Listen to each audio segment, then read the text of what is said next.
I suppose the key takeaway that I want is that people really need to, or risk managers really need to appreciate that people are people.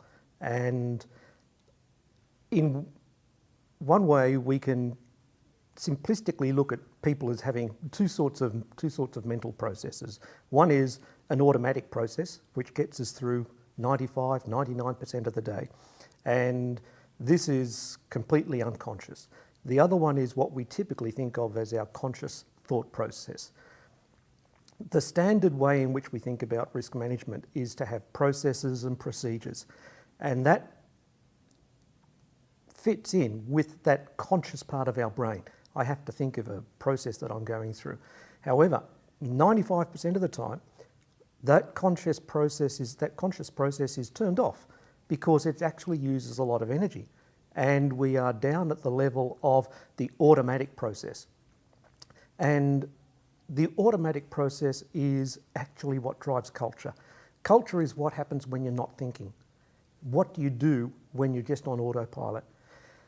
And we know that people do this. This is where they spend most of the day. So most of the time, a risk manager's processes and procedures and that, which can be beautifully documented and all that, are not actually going to be thought about consciously.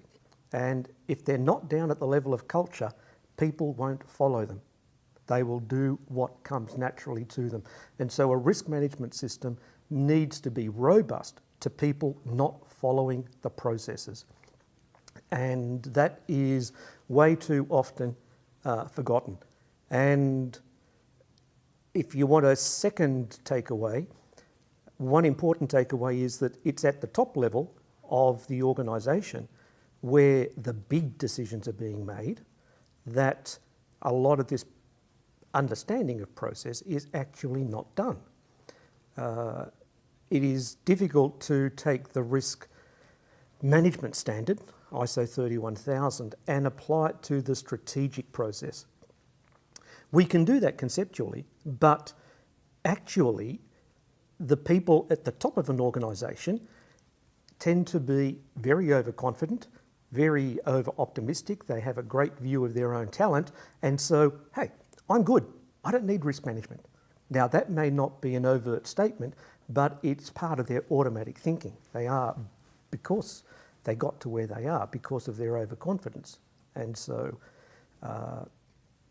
no matter how skilled they are overconfident. So, yeah, we have to make sure that this process is actually done appropriately when we're looking at our risk management.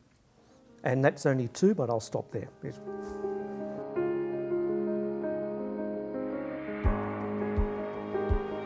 Well, one thing that has to be done, and this is a point that you brought up previously in other contexts, is that they have to speak the language of these people.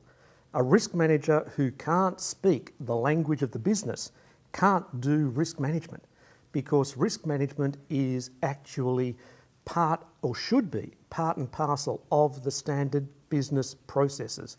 And so a risk manager needs to make sure that they're talking the language of the business owners. And so down at the bottom level, a risk manager needs to talk to a janitor as to, why do you need to mop the floor dry properly? Because otherwise people will slip. And so it needs to be at that level. At the top level of the CEO and the board, then it needs to be, is our strategy coherent? Is our strategy actually going to achieve, and it has a likely to achieve what our objectives are? Have we specified our objectives properly? Because this is the direction of where the firm is going. And so you need to have that sort of discussion in their language. That is the only way of making sure that you are relevant and you can speak to the people.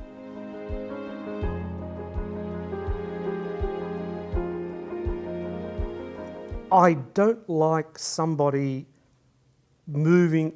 thinking that risk management is actually a career choice, because risk management, as I was just saying, you need to be able to speak the language of the business.